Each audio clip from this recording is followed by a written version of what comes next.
Les tensions maximales à mettre en œuvre en cas de risque de contact avec des pièces sous tension sont, dans les locaux secs, 50 volts en alternatif et 120 volts en continu. Dans les locaux mouillés, 25 volts en alternatif et 60 volts en continu. Dans les locaux immergés, 12 volts en alternatif et 25 volts en continu. Nous allons faire quelques expériences pour illustrer concrètement les risques à la limite de ces différents niveaux de tension.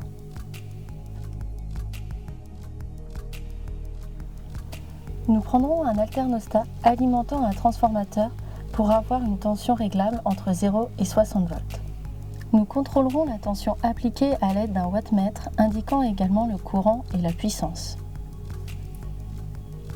En conditions sèches, mettons une main à cheval sur 2 plaques en cuivre et montons la tension appliquée entre ces plaques. Vers 50 volts, la main ressent des picotements dus à la circulation du courant. Le courant qui passe dans la main est de 2 mA.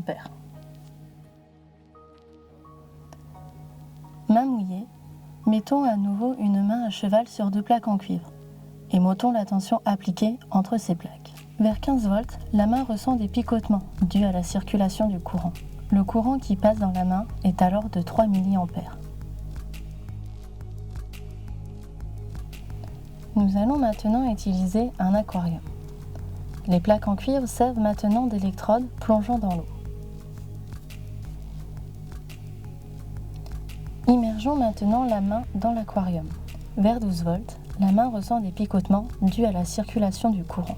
En cas de fissure ou de petites plaies à la main, les picotements sont plus intenses car le courant circule plus intensément au niveau des plaies où l'isolation de la peau est plus faible. Augmentons la tension.